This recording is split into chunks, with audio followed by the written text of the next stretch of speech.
Anicca dukkha anatta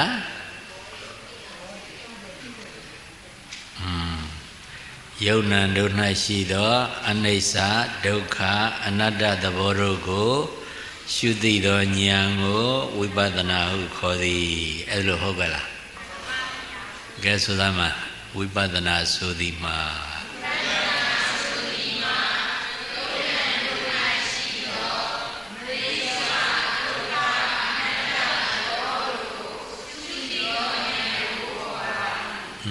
နောက်တစ်ခါ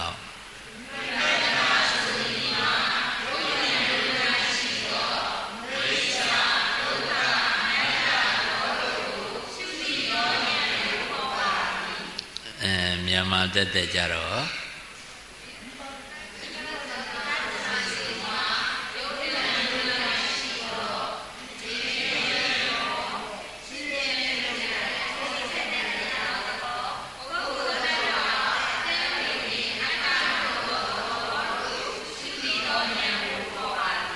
နောက်တစ်ခါ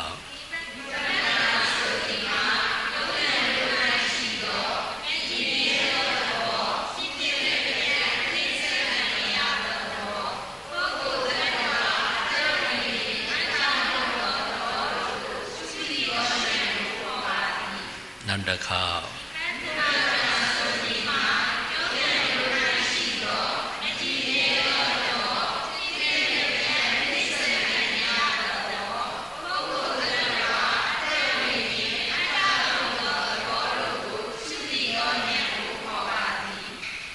ဒီတော့အဲ့ဒီဝိပဿနာဉာဏ်ဖြစ်အောင်ဘာကိုရှုရယုံနဲ့နာဆိုတာနှစ်မျိုးပေါ့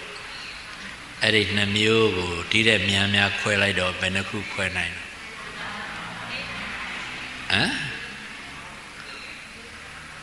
ဘယ်နှမျိုး၅မျိုးဟုတ်လား၅မျိုးဆိုတာဘာတွေတော့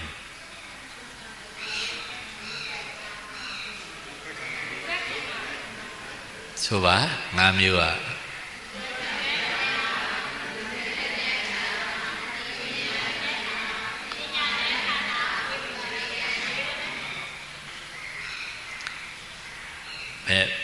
ဘယ်နှမျိုးဘာပါ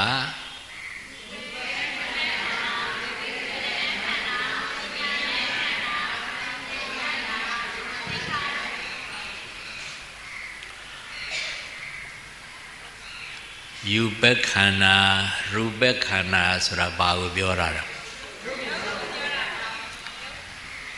ဝေဒနာခန္ဓာ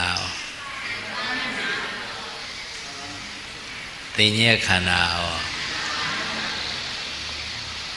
သင်္ခါရခန္ဓာရော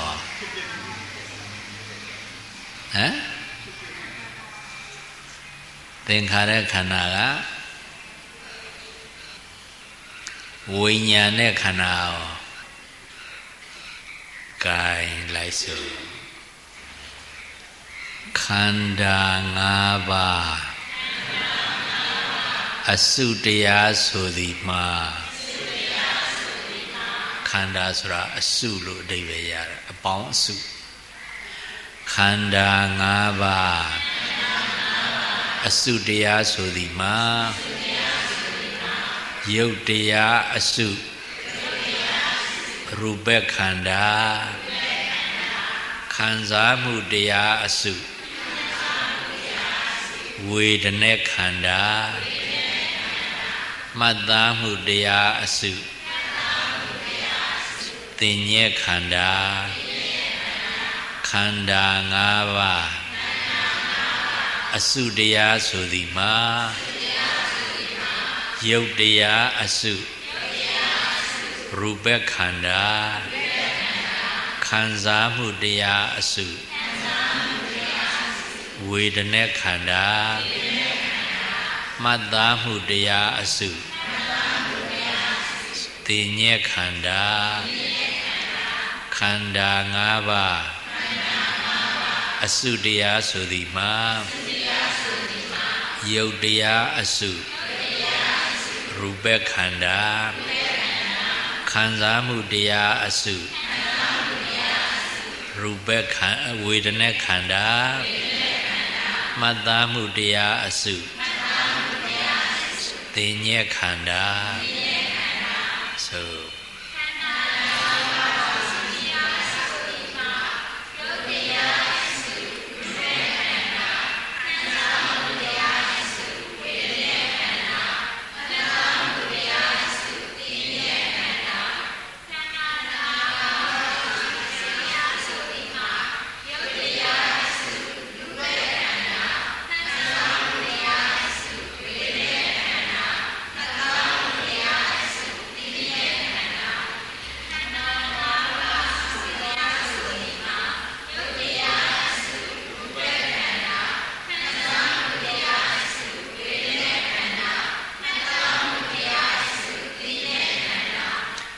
စေစောပြုလို့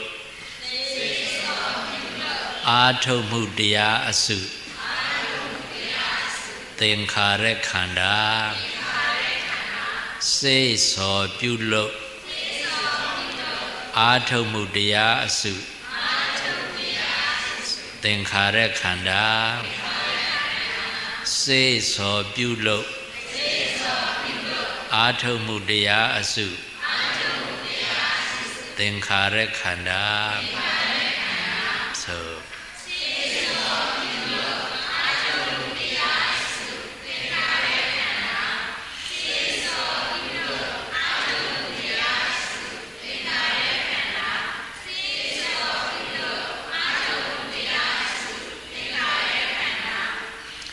သိမှုတရားအစုဝိညာဉ်နဲ့ခန္ဓာတို့ဖြစ်ပါသည်သိမှုတရားအစုဝိညာဉ်နဲ့ခန္ဓာတို့ဖြစ်ပါသည်ဆို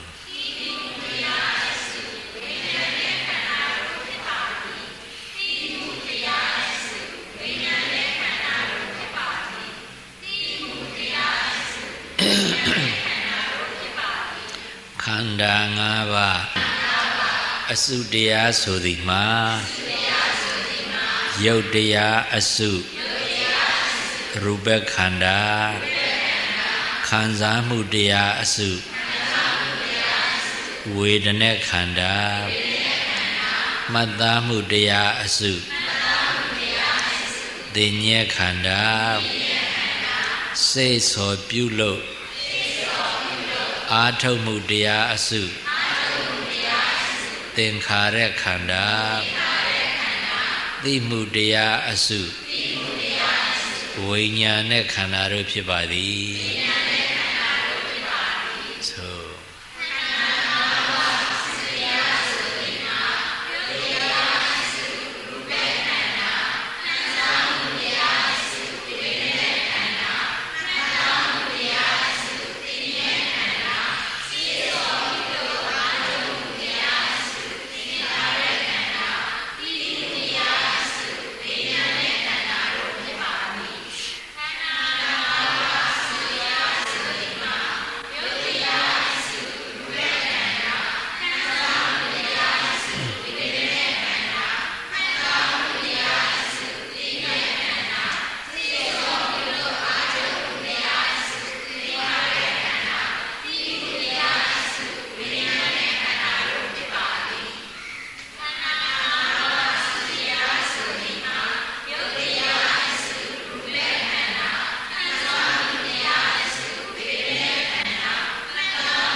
ယုတ်တရားအစုယုတ်တရားအစုဆိုတာယုတ်တစ်ခုတည်းကိုလည်းအစုလို့ခေါ်တယ်။ဘာကြောင့်လဲလို့ဆိုတော့ဒီယုတ်ကဒီယုတ်မျိုးအတိတ်မှာဖြစ်ပြီးပြက်ခဲ့ပြီ။အခုလည်းဖြစ်စေနောက်လည်းဖြစ်ပြီးပြက်အောင်မယ်အတိတ်ယုတ်အနာဂတ်ယုတ်ပစ္စုပန်ယုတ်၃မျိုးလုံးအဲ့ဒီ၃မျိုးကိုတစုလို့ဆိုရတယ်။တခါကျမ်းတဲ့ယုတ်အစုနုတဲ့ယုတ်အစုဒီ ဒီနှစ်ခုကိုစုလိုက်တော့ရုပ်အစုလို့ခေါ်ရတယ်တခါအနီးမှာရှိနေတဲ့ရုပ်အစုအဝေးမှာရှိနေတဲ့ရုပ်အစုအဲ့ဒီအနီးအဝေးရုပ်ကိုစုလိုက်ပြန်တော့လေအစုရပြန်တယ်အဲ့လိုစုတာကိုပဲအစုလို့တခုတည်းကိုအဲ့လိုအစုလို့ခေါ်တယ်နှစ်ခုသုံးခုကိုအစုခေါ်တယ်ဆိုတာတော့ပြောစရာမလိုဘူးပေါ့ထို့အတူပဲခံစားမှုဝေဒနာကလည်းပဲသူခံစားမှုဆိုတဲ့သဘောအနေနဲ့တော့တစ်ခုတည်းပဲဒါပေမဲ့အတိတ်ကခံစားခဲ့တယ်အခုလည်းခံစားနေတယ်နောက်လည်းခံစားအောင်မယ်အတိတ်ခံစားမှုအနာဂတ်ခံစားမှုပစ္စုပန်ခံစားမှုသုံးခုကိုစုလိုက်တော့ခံစားမှုအစုနေတဲ့ခံစားမှုဝေးတဲ့ခံစားမှုနှစ်ခုစုလိုက်တော့အဲ့ဒီမှာလည်းပဲခံစားမှုအစုဝေဒနာခန္ဓာဝေဒနာကခံစားခန္ဓာကအစုဝေဒနာခန္ဓာခံစားမှုအစုထို့တူပဲသိညာမှတ်သားတာကလည်းပဲမှတ်သားတဲ့သဘောအရာတော့သူကတစ်ခုတည်းပဲဒါပေမဲ့အတိတ်ကမှတ်သားခဲ့တဲ့အခုမှတ်သားနေတဲ့အနာဂတ်ကလည်းမှတ်သားအောင်မယ်အတိတ်အနာဂတ်ပစ္စုပန်သုံးခုစုလိုက်တော့အစုဖြစ်သွားရောညာသိညာခန္ဓာသင်္ခါရခန္ဓာဝိညာဉ်နဲ့ခန္ဓာလည်းဒီတိုင်းပဲယုတ်ကတော့28ခုရှိတယ်အဘိဓမ္မာသဘောအရယုတ်က28ခု28ပါးခံစားမှုကလည်းသူ့ခံစားမှုဆိုတဲ့သဘောတစ်ခုတည်းအနေနဲ့တော့တစ်ခုတည်းပဲဒါပေမဲ့ခွဲလိုက်တော့ချမ်းသာခံစားမှုဆင်းရဲခံစားမှုမချမ်းသာမဆင်းရဲခံစားမှုဆိုတော့ဘယ်နှခုဖြစ်သွားတာသုံးခုဖြစ်သွားတယ်တခါအဲ့ဒါကိုမှကိုချမ်းသာစိတ်ချမ်းသာကိုဆင်းရဲစိတ်ဆင်းရဲပြီးတော့မချမ်းသာမဆင်းရဲအဲ့လိုခွဲလို့ရပြန်တယ်အဲ့လိုခွဲလိုက်တော့ဘယ်နှခုဖြစ်သွားဘယ်နှခု၅ခုဖြစ်သွားတယ်ကိုချမ်းသာသူ့ကိုဒုက္ခလို့ခေါ်တယ်စိတ်ချမ်းသာသူ့ကိုသောမနတလို့ခေါ်တယ်ကိုဆင်းရဲဒါကိုဒုက္ခလို့ခေါ်တယ်စိတ်ဆင်းရဲအဲ့ဒါကိုဒေါမနတလို့ခေါ်တယ်အဲဟိုမချမ်းသာမဆင်းရဲကတော့ဥပိ္ပခာပေါ့၅မျိုးအဲ့လိုခွဲလို့ရတယ်ဒါပေမဲ့ခံစားမှုဆိုတဲ့သဘောအနေနဲ့တော့ဘယ်နှခုတော့တစ်ခုတည်းပဲခံစားတယ်ဆိုတဲ့သဘောအနေနဲ့တော့တစ်ခုတည်းပဲချမ်းသာခံစားတော့ဒုက္ခဝေဒနာလို့ခေါ်လိုက်တယ်ဆင်းရဲတာကိုခံစားတော့ဒုက္ခဝေဒနာလို့ခေါ်လိုက်တယ်မချမ်းသာမဆင်းရဲခံစားတော့ဥပေက္ခဝေဒနာလို့ခေါ်လိုက်တယ်ဒီလိုခွဲလိုက်တာအဲ့ဒီဝေဒနာကလည်းသုံးခုပဲသင်ညာကလည်းပဲအဲ့လိုလျှောက်ပြီးတော့ခွဲလို့ရမြင်ရတဲ့အစင်ကိုမှတ်သားတဲ့သင်ညာကြားရတဲ့အသံကိုမှတ်သားတဲ့သင်ညာနားရတဲ့အနံ့ကိုမှတ်သားတဲ့သင်ညာစားရတဲ့အရာသာကိုမှတ်သားတဲ့သင်ညာထိရတဲ့အထိတွေကိုမှတ်သားတဲ့သင်ညာကြံတွေးရတဲ့သဘောကိုမှတ်သားတဲ့သင်ညာလို့အဲ့လိုခွဲလို့ရအဲ့လိုဆိုတော့သင်ညာဘယ်နှခုဖြစ်သွားဟမ်ငါအမှတ်တမဲ့ပြောလိုက်တော့နင်တို့လည်းအမှတ်တမဲ့ဖြစ်သွားတယ်နော်မြင်တာကိုမှတ်တယ်ကြားတာကိုမှတ်တယ်နားတာကိုမှတ်တယ်စားတာကိုမှတ်တယ်ထိတာမှတ်တယ်ကြံတွေးတာမှတ်တယ်6ခုအဲ့လိုခွဲလို့ရတယ်မှတ်တာအခုနခံစားမှုလည်းဒီလိုခွဲလို့ရတယ်ခံစားမှု3ခုခွဲလိုက်တော့အဲ့ဒီ3ခုကိုပဲတခါမြင်ကြားနားစားထိသိထိတွေးနဲ့မှတ်ခွဲလိုက်တဲ့အခါကျတော့6 3 4 18တခါခံစားမှုကို5ခုလို့ယူဆပြန်တော့6ခုနဲ့မြောက်လိုက်တော့5 6 30အဲ့လိုပွားလို့ခွဲလို့ရသင်္ခါရကြတော့သူထဲမှာကိုက အရေးအတွက်အားဖြင့်90ရှိနေတယ်သူထဲမှာကအရေးအတွက်အားဖြင့်90ရှိနေတယ်စေတသိက်ခေါ်တယ်စိတ်နဲ့ရှင်ပြီးဖြစ်တဲ့သဘောတွေစေတသိက်ခေါ်တာကိုင်းလိုက်ဆိုယုတ်28ပါးကယုတ်တရားအစုရူပခန္ဓာယုတ်28ပါးကယုတ်တရားအစုရူပခန္ဓာဆို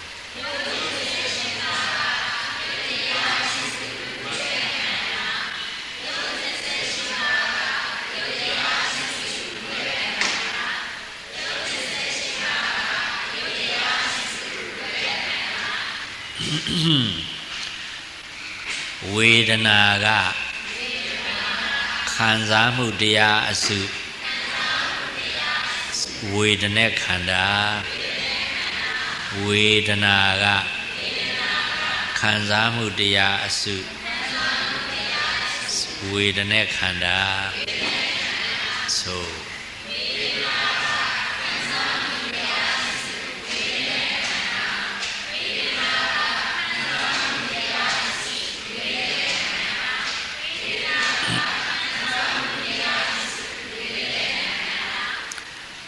တင်ညာက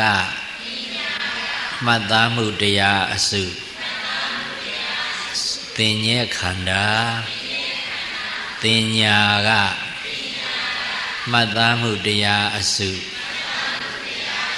တင်ညက်ခန္ဓာဆို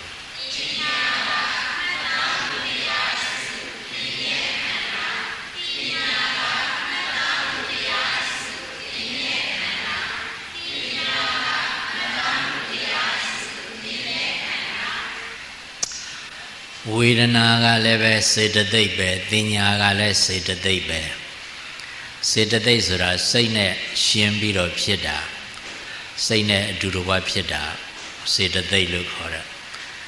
အဲတော့စိတ်ဆိုတာသိတာလေးတစုံတရာသိလိုက်တယ်ဆိုလို့ချင်းအဲ့ဒီသိတဲ့အရာလေးပေါ့ခံစားမှုမပါဘူးလားပါတယ်ကောင်းတာရင်လည်းခံစားတယ်ဆိုးတာရင်လည်းခံစားတယ်မကောင်းမဆိုးရင်လည်းခံစားတယ်ဟုတ်တယ်မဟုတ်လားအခုဒီမှာနှင်းစီပွင့်တွေ့လိုက်မြင်လိုက်တယ်နှင်းစီပွင့်မြင်လိုက်တော့မြင်တာဟာမြင်သိသိလိုက်တာပဲမဟုတ်ဘူးလားအဲ့ဒီသိတာကမြင်သိသိတာကစိတ်အဲ့ဒါမှလှလိုက်တာလို့ခံစားလိုက်တာကစေတသိက်ဝေဒနာပေါ့ဟုတ်ကဲ့လားအဲ့ဒါလှလိုက်တာလို့ခံစားတာကောင်းခံစားလားဆိုးခံစားလားဘာဝေဒနာခေါ်မလဲဒုက္ခဝေဒနာဒုက္ခဝေဒနာဒါကြောင့်အဲ့ဒီဝေဒနာခံစားမှုတို့သိညာမှတ်သားမှုတို့ဟာစိတ်နဲ့ရှင်းပြီးတော့ဖြစ်လို့စိတ်နဲ့အတူတကွဖြစ်လို့သူတို့ကိုစေတသိက်လို့ခေါ်တာစိတ်နဲ့ရှင်းဖြစ်တဲ့သဘောစိတ်နဲ့အတူတကွဖြစ်တဲ့သဘောတွေကိုစေတသိက်လို့ခေါ်တာဒီတော့မြင်လိုက်တာနဲ့နောက်ကမှတ်တာရောတခါတည်းမပါဘူးလားမှတ်လိုက်တာပဲပန်းရောင်လေးကိုပွင့်ပတ်ကလေးတွေနဲ့မဟုတ်ဘူးလားမမှတ်ဘူးလားမှတ်တယ်အဲ့ဒီမှတ်တာကလည်းစိတ်ကသိပြီလို့မှတ်လို့ရတာမဟုတ်လားစိတ်ကသိမပြီမှတ်လို့ရမလားမရဘူးဒါကြောင့်အဲ့ဒီမှတ်တာကလည်းပဲသင်ညာကလည်းစိတ်နဲ့အတူတကွဖြစ်တယ်စိတ်နဲ့ရှင်းတယ်ဒါကြောင့်သူ့ကိုဘာခေါ်လဲစေတသိက်အဲ့ဒါလို့စိတ်နဲ့အတူတကွဖြစ်စိတ်နဲ့ရှင်းနဲ့ဖြစ်တဲ့စေတသိက်ပေါင်း52ပါးရှိတယ်တဲ့52ပါးရှိတယ်52ပါးလို့သုံးတယ်52မျိုးပေါ့စေတသိက်50တချို့ကလည်း52လုံးလို့ဒီလိုသုံးတယ်ဘယ်လောက်ရှိတော့စေတသိက်52ဒီတော့နောက်တစ်ခုကြည့်စမ်းပေါ့အဲ့ဒီပန်းလေးမြင်လိုက်တော့လှလိုက်တာ လှမ်းလိုက်တာဆိုတဲ့ခံစားမှုနဲ့တွဲပြီးတော့ဘာပါလာတာ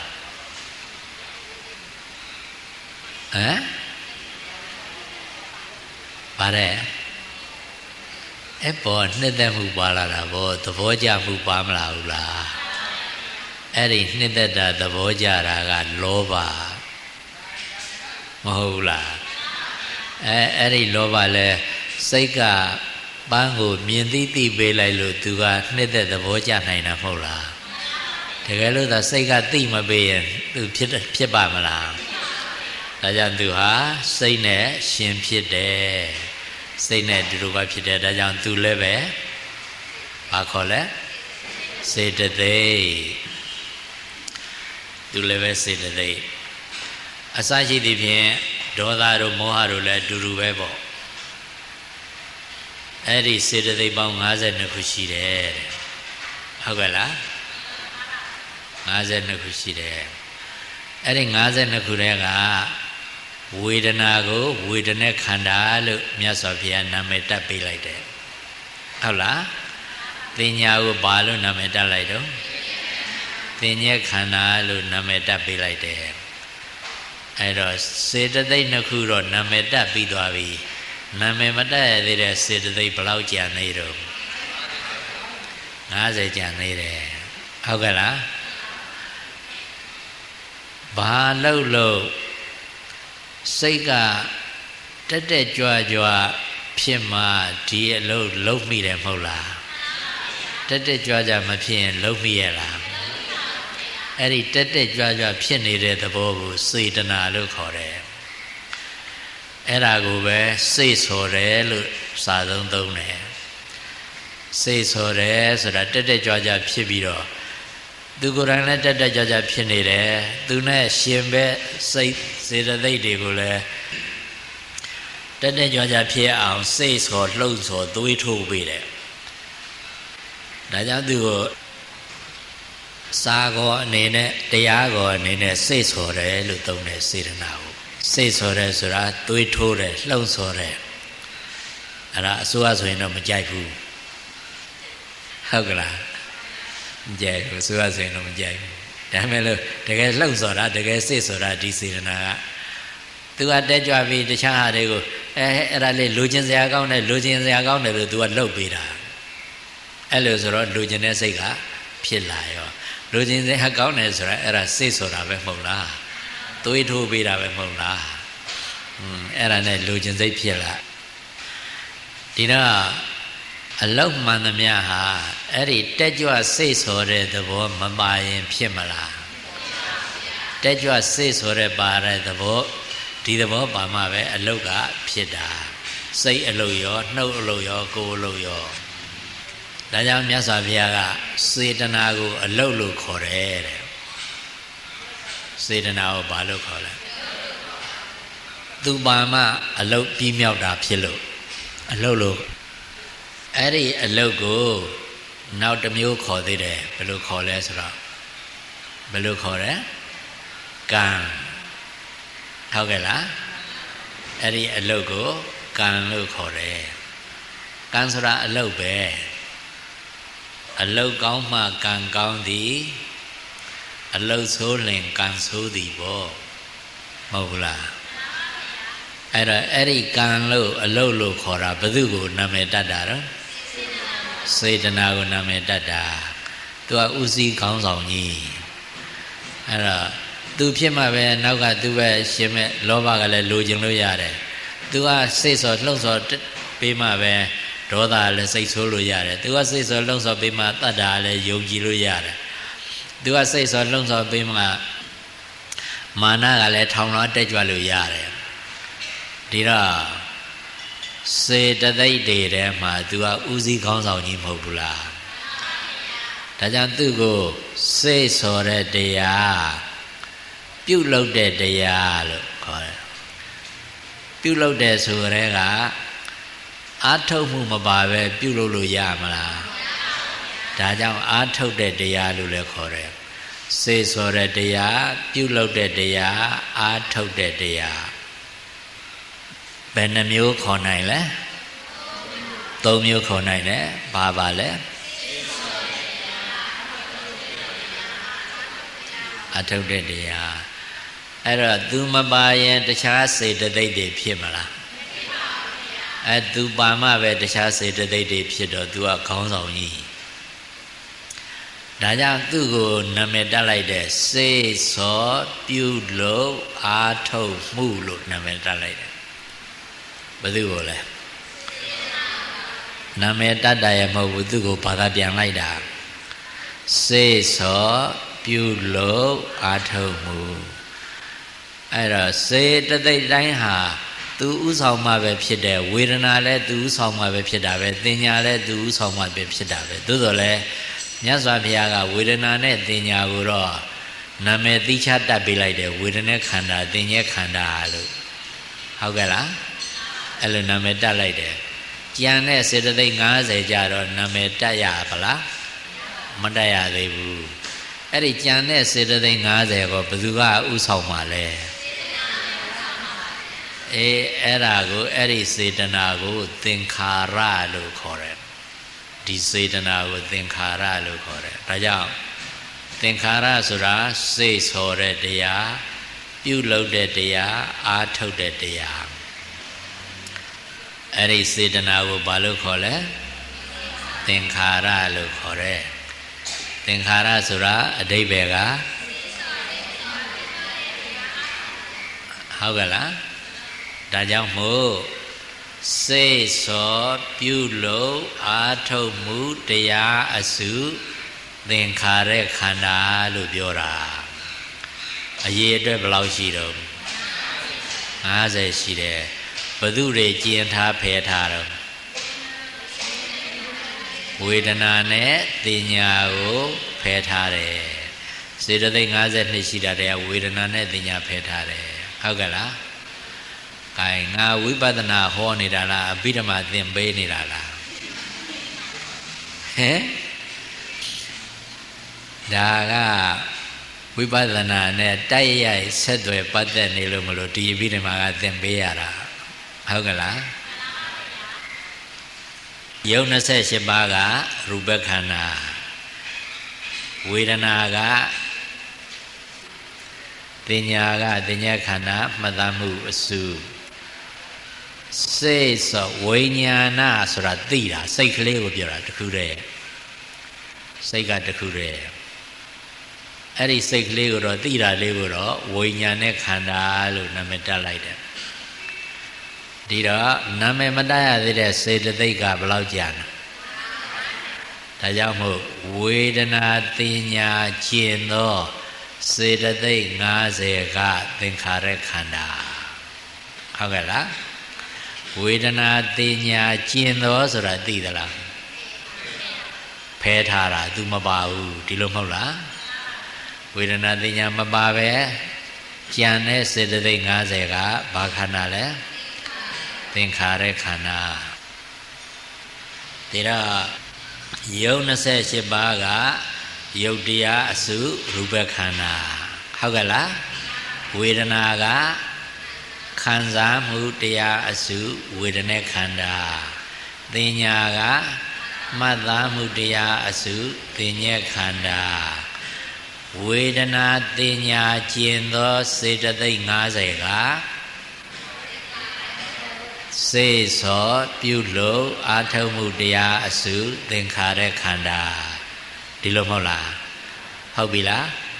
ခိုင်းလိုက်စို့ဝေဒနာတင်ညာကျင်သောစေတသိက်50ကစေသောပြုလို့အာထုတ်မှုတရားအစုသင်္ခါရခန္ဓာဝေဒနာတင်ညာကျင်သောစေတသိက်50ကစေသောပြုလို့အာထုတ်မှုတရားစုသင်္ခါရခန္ဓာဆို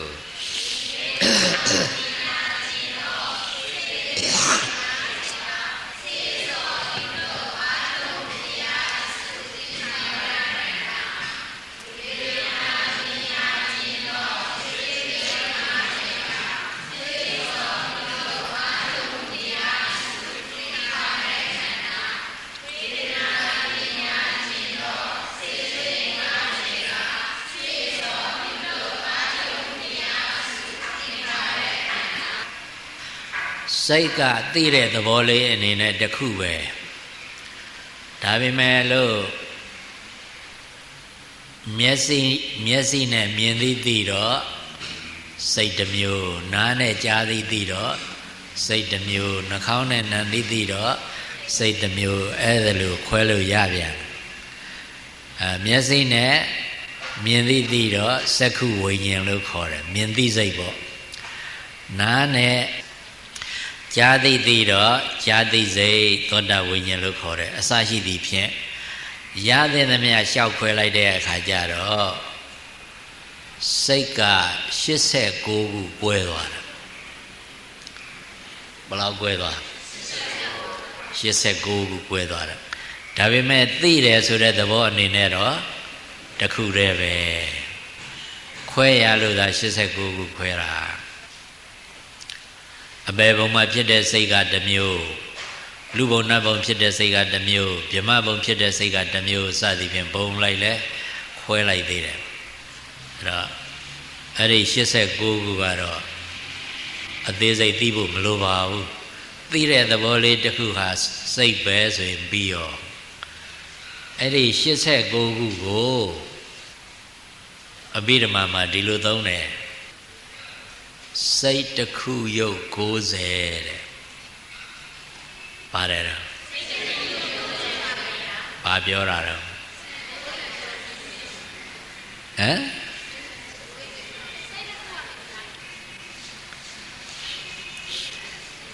စိတ်တစ်ခုရုပ်90မဟုတ်ဘူးလားဟောရုပ်ဆိုတာရပ်ပက်လက်နဲ့ရုပ်တာရပ်ပက်လက်တတရုပ်ရုပ်လျော့ခြင်းအဲ့ဒါပြောတာတခုရုပ်လျော့နေသော90မနဲ့တော့တခုရုပ်လျော့နေသော90ဆိုတာဘယ်လောက်တော့အဲ့ဒါကိုစိတ်တခုရုပ်90လို့ခေါ်တယ်စိတ်တခုရုပ်90မဟုတ်ဘူးတခုရုပ်နေသော90အဲ့ဒါအဘိဓမ္မာအသုံးနားလည်အောင်ပြောရတာတချို့အဲ့ဒီသုံးနားမလဲတော့စိတ်တခုရုပ်က90လို့အဲ့လိုပြောကြတယ်ရုပ်က90လားဘယ်လောက်ရှိတော့28ပါမဟုတ်လားကိုင်းလိုက်စို့စိတ်တခုရုပ်90ကဝိညာဉ်နဲ့ခန္ဓာအသိမှုတရားအစုဝိညာဉ်နဲ့ခန္ဓာစိတ်တခုရုပ်90ကသိမှုတရားအစုဝိညာဉ်နဲ့ခန္ဓာဆို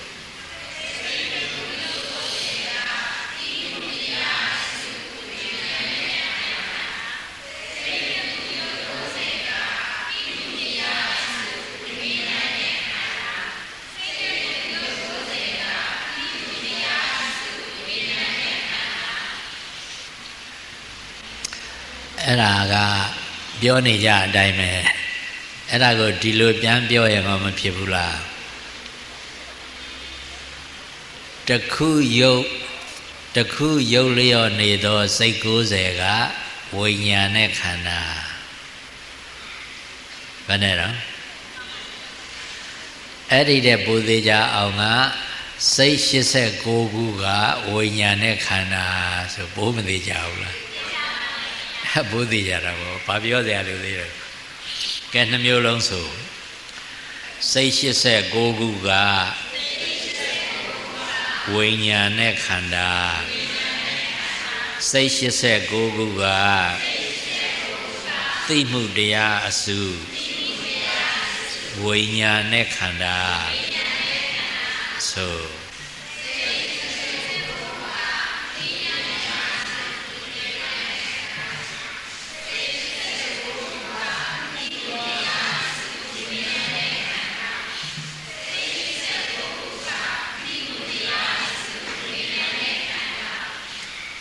အများဆုံးအဘိဓမ္မာစကားလုံးရတော့ဘယ်လိုဆိုမလဲ စိတ်တစ်ခုယုတ်90ကသိမှုတရားအစုဝိညာဉ်နဲ့ဟုတ်ကလားဂိုင်းပြန်ဆိုယုတ်28ပါးက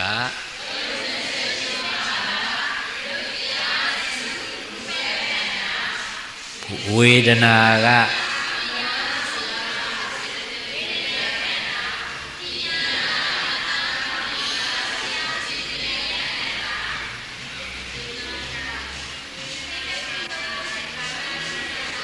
ဝေဒနာသိညာကျင်သောစေတသိက်50က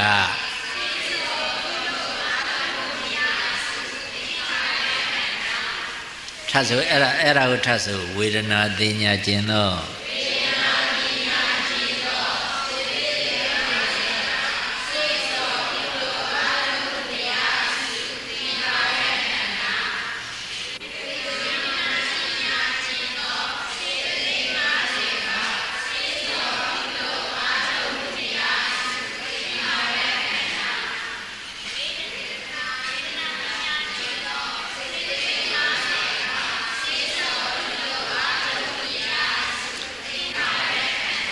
စိတ်တစ်ခုယုတ်90က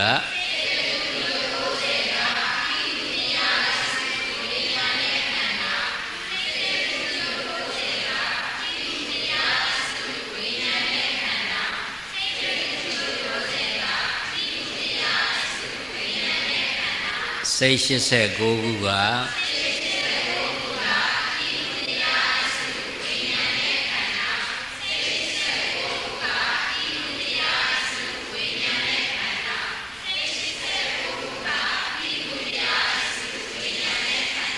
တစ်ခေါက်စီပြန်ဆို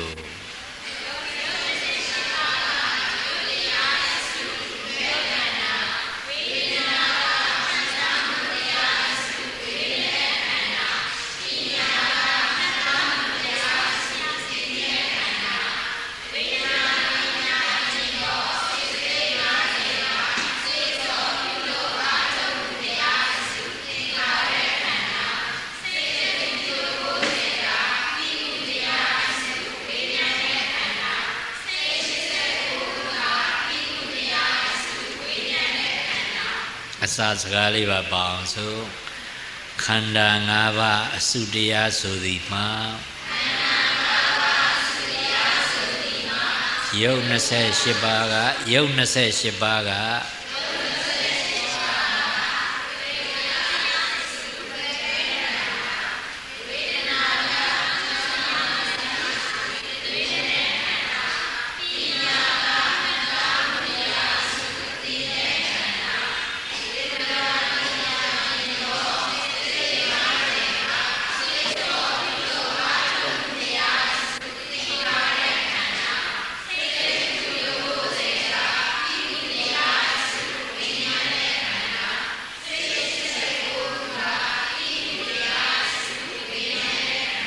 နောက်တစ်ခေါက်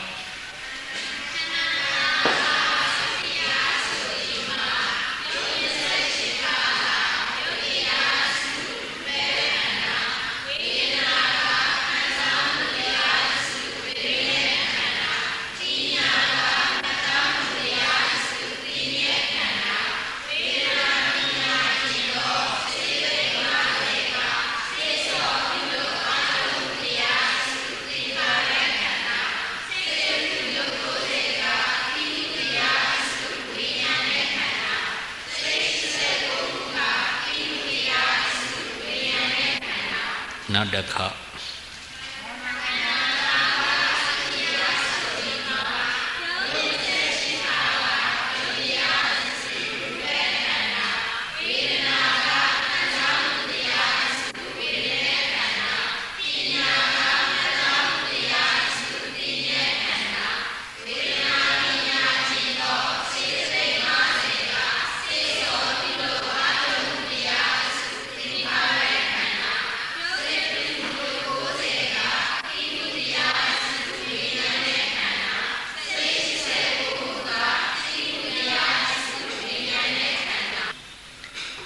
အဲ့ဒီခန္ဓာ5ပါးဟာ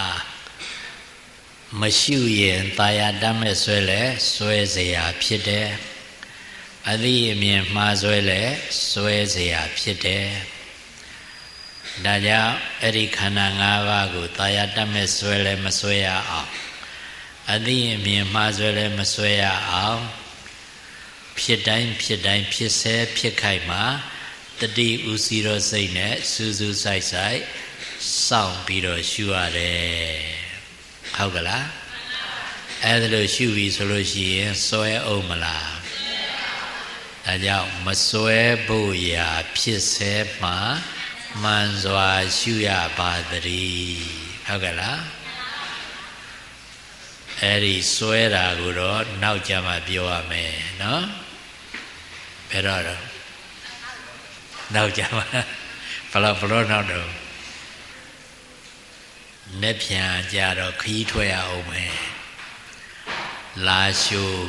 တီဘောကြောက်မယ်28ရက်မှပြန်ရောက်မယ်29ရက်နေ့များဟောနိုင်မလားတော့မသိဘူး29ရက်နေ့ကျတော့လည်းပဲမလေးရှားတွေကဆွန့်ကပ်ဖို့ရှိတယ်ကိုရီးယားတွေတော့သူတို့မချမ်းသာဘူးနဲ့တူတယ်ကြည်ရတော့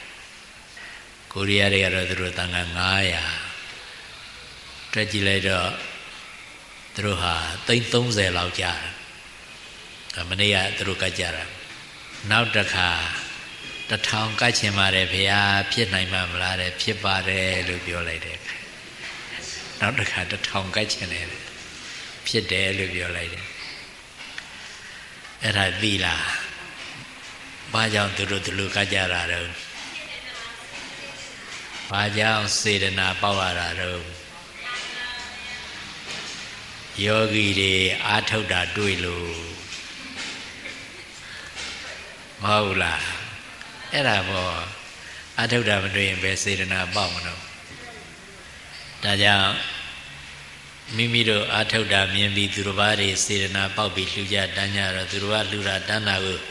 သုံးဆွဲတာဆိုတော့အဲ့ဒီလှူတာတန်းတာနဲ့ထိုက်တအောင်ငါတို့ကကြိုးစားမှဖြစ်မယ်လို့တတိရှိရမယ်ဟုတ်ကဲ့လားကြိုးစားမှဖြစ်မယ်လို့တတိရှိပြီးတော့မပြတ်မလတ်ဒလဇတ်ရှိမှပွားများအားထုတ်ကြခြင်းအပြင်ခန္ဓာ၅ပါးမှာဘယ်ခန္ဓာကိုမှတာယာတတ်မဲ့ဆွဲအသိအမြင်မှားဆွဲမဆွဲပဲနဲ့အစွဲလုံးဝကင်းရာနိဗ္ဗာန်ကိုလင်းမြန်စွာဆက်ရောက်၍မျက်မှောက်ပြုနိုင်ကြပါစေ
သ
Ooh.